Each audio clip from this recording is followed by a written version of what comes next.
தமிழ்நாட்டில் உள்ளாட்சி தேர்தல்கள் கிராம பஞ்சாயத்து, பேரூராட்சி, நகராட்சி, பேரூராட்சி நகராட்சி கவுன்சிலர்கள் மற்றும் மாவட்ட, அது மட்டும் இல்லாமல் மாநகராட்சி கவுன்சிலர்கள் 5 ஆண்டுகளுக்கு ஒரு முறை 3வது ஜனநாயகத்தூண் மெம்பர் ஆஃப் லெஜிஸ்லேட்டிவ் அசம்பிளி பார்லிமெண்ட்டுக்கு 3ஆக அரசியலமைப்பில் இதற்கான ஒரு அங்கீகாரத்தை முன்னெடுக்கவில்லை என்றாலும் 3வது ஒரு ஜனநாயக அமைப்பு தான் பஞ்சாயத்து தேர்தல். விளிம்பு நிலை மக்களுக்கும் கடையனுக்கும் அதிகாரத்தை பகிர்ந்து கொடுப்பது, இதுதான் முக்கியம்.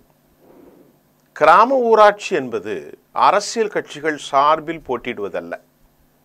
ஒரு கிராம பஞ்சாயத்து தலைவர் நல்லவராக, வல்லவராக, அனைத்து சாதிகளையும் மதங்களையும் கடைந்த மனிதநேயராக அறியப்பட்ட ஒருவர் அந்த கிராமத்தை வலுப்படுத்துவதற்கு மத்திய அரசின் நலப்பணிகள், மாநில அரசு தருகிற அந்த ஈவுத்தொகைகளை எல்லாம் ஒருங்கிணைத்து கிராமத்தை சாலை, குப்பை, பசுமை மயமாக்கல், சுடுகாடு, சுவர்கள், பொது லைப்ரரி, இப்படி எல்லா நூலகம் கட்டுதல், எல்லாவற்றையும் அவர் ஒருங்கிணைப்பார். குடிதண்ணீரிலிருந்து எல்லாவற்றையும்.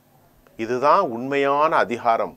இந்த அதிகாரத்தில் எந்த நிலையிலும் பின்னடைவு வரக்கூடாது என்பதைத்தான் ராஜீவ்காந்தி பஞ்சாயத்து ராஜ், ஒரு தேசத்தினுடைய வளர்ச்சி கிராம பொருளாதாரத்திலிருந்து வருகிறது என்பதை நம்முடைய அண்ணலார் காந்தியடிகளும் கூட அவர் பரிந்துரைத்திருக்கிறார். 2017-18 ஆண்டுகளில் தமிழ்நாட்டில் அதிமுகவினுடைய ஆட்சி நடக்கின்ற போது அந்த ஆட்சியில் நடத்துவதற்கு தாமதமானதை குறித்து இன்றைய முதல்வர் திரு ஸ்டாலின் கடுமையான கொடூரமான வார்த்தைகளை பதிவு செய்தார். திமுகவின் மீது நாம் வைக்கக்கூடிய ஒரு பத்திரிகையாளரான கேள்வி என்னவென்றால், 2018-20 வரைக்கும், 21 வரைக்கும் திராவிட முன்னேற்ற கழக தலைமை பேசிய பேச்சுக்கள் அதிமுகவுக்கு எதிரான வாதங்களை தாண்டி மக்கள் விரோதமாக நடக்கிறது என்பது எல்லா விஷயத்திலும் அவர்கள் கலந்து கொண்டு, நாங்கள் ஆட்சிக்கு வந்தால் இதை செய்வோம், அதை செய்வோம்.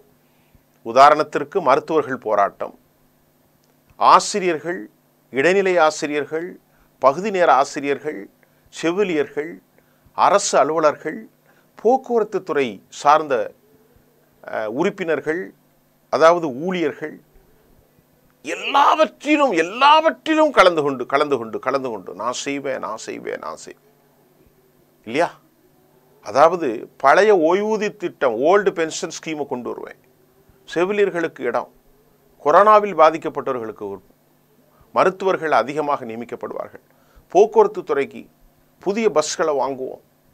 1-2 இல்லப்பா, அவ்வளவையும் கொடநாடு வரைக்கும். ஆனால் அன்றைக்கு RS பாரதி பேட்டியை நாம் இப்பொழுது ஞாபகப்படுத்துவோம். பழனிசாமி ஆட்சியில் நடத்தப்படுகிற முறைகேடுகள் திமுக ஆட்சிக்கு வந்தால் உடனடியாக நாங்கள் கொண்டு வருவோம். எங்கள் தலைவர் கலைஞர் 96-லும் 2006-லும் ஆட்சிக்கு வந்த உடனே இதையெல்லாம் கொண்டு வந்தார். உள்ளாட்சி பணிகள் முடக்கப்படுகின்றன, பஞ்சாயத்து தேர்தல் நடக்காதனால்.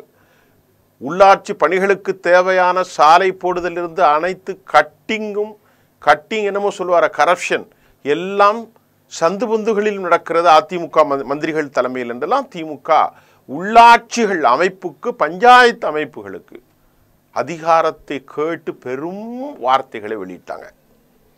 திமுகவினுடைய கூட்டணி தலைவர், மிக முக்கியமாக மார்க்சிஸ்ட் கம்யூனிஸ்டுடைய தோழர் பாலகிருஷ்ணன், அன்னைக்கு ஒரு பேச்சு இன்னைக்கு ஒரு பேச்சா என்று தன் கருத்தை திமுகவின் மீது வலிமையாக வைத்திருக்கிறார். ஏன் இப்படியெல்லாம் நீங்க பொய் சொல்றீங்க என்று அவர் கேட்கிறார். இதற்கான தீர்வை நான் கடைசியில் சொல்றேன். 92,000 மக்கள் பிரதிநிதிகள் பங்கு பெறக்கூடிய இந்த பஞ்சாயத்து 2005 ஜனவரி மாதம் 2025 முடிவுபெற்றது. அதுக்கெல்லாம் எந்த நடவடிக்கை எடுக்கலையே. ஜூன் ஜூலையில் நடத்தி ஆகணுமே. இன்றைக்கு மே மாதம் 20ஆம் தேதி 23ஆம் தேதி ஜூனில் நடத்த வேண்டும். ஆனால் ஒரு இனிஷியேட்டிவும் இல்லை, ஒரு அறிக்கையும் இல்லை. மாநில தேர்தல் ஆணையம் இது குறித்து எந்த நோட்டிஃபிகேஷனையும் வெளியிடவில்லை. அப்போ மார்க்சிஸ்ட் கம்யூனிஸ்டுடைய விமர்சனம் அப்போ ஒரு பேச்சு இப்போ ஒரு பேச்சா? அன்றைக்கு 2 முறையாக வைக்கப்பட்டது அதிமுகவில். அதாவது டீலிமிட்டேஷன் செய்வதற்கு புதிய மாவட்டங்கள் தென்காசி எல்லாம் அவர்கள் ஒன்றாக வைத்தார்கள். 27 மாவட்டங்களுக்கு மற்றொரு பக்கமும் வைத்தார்கள். காஞ்சிபுரம், செங்கல்பட்டு, வேலூர், திருப்பத்தூர், ராணிப்பேட்டை, விழுப்புரம், கள்ளக்குறிச்சி, திருநெல்வேலி, தென்காசி, இப்படி இடைவெளி விடப்பட்டு அந்த எலெக்ஷன் வைக்கப்பட்டது. அதுக்கெல்லாம் கடுமையாக சத்தம் போட்டாங்க இந்த அரசியல் தலைவர்கள். ஆனால் இன்றைக்கு ஏன் இவங்க வைக்கல? 50% பெண்களுடைய அதிகாரம் மட்டுப்படுத்தப்படுகிறது. எளிய மக்கள், விளிம்பு நிலை மக்கள், உண்மையிலேயே பேரறிஞர் அண்ணாவும் தந்தை பெரியாரும் கண்ட கனவு என்னது?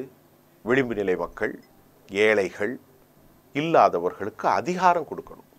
குறிப்பாக மலைக்கிராம மக்களுக்கு அதிகாரம் கொடுக்கப்படும், தலித் மக்களுக்கு அதிகாரம் கொடுக்கப்படும். இதையெல்லாம் 50% பெண்களுக்கான அதிகாரம் எல்லாவற்றையும் க்ளோஸ் செய்திருக்கிறது. திமுகவுடைய ஒரே ஒரு ஆசை என்ன அப்படின்னா, திமுக என்ன நினைக்கிறது, ஏன் ஜகா வாங்கினாங்க அப்படின்ன செய்தியில் 27+9 தனித்தனியாக தேர்தல் நடத்திய கடைசி நேரத்தில் திமுக பேசியதும், தற்போது கூட்டணி கட்சிகள் அவற்றை எதிர்ப்பதும், இந்த தேர்தல் நடத்தப்பட்டால் 2 காரணங்கள் சொல்லப்படுகிறது. ஒன்று, எதிர்கட்சிகள் வலுவாக வெற்றி பெற்றுவிட்டால் தங்கள் மீதான ஒரு ஓவர் பெர்செப்ஷன் கிளீன் பவுல்ட் அழிந்துவிடும். ஒன்று.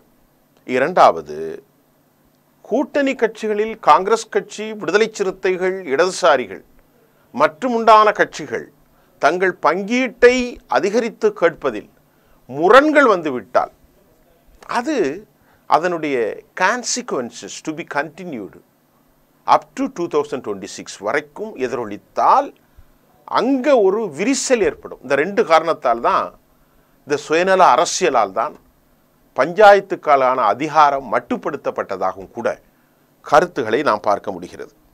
மாவட்ட ஊரக உள்ளாட்சி தேர்தலில் வெற்றி பெற்று பதவியேற்றால் தலைவர், கவுன்சிலர், ஒன்றிய கவுன்சிலர் உள்ளிட்டவர்களுக்கு பதவிக்காலம் முடிந்த பிறகும் இதனை திமுக நடத்தாமல் இருப்பது உட்கட்சி பூசல் ஒன்று. அடுத்து கூட்டணி கட்சிகளுடைய டிமாண்ட் ஒன்று. அதனைக்கு முன்னால் மிக முக்கியமாக அரசனுடைய ஓவர் பெர்செப்ஷன். பாயிண்ட் நம்பர் 1, 3 காரணம் தான்.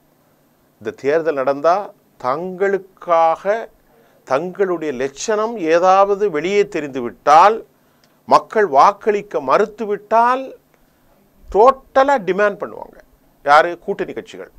உனக்கு தான் தோல்வி ஆகிப்போச்சு, அடுத்து எதிர்கட்சிகள் வருவாகன ஒரு பெர்செப்ஷன் கிரியேட் ஆயிரும்.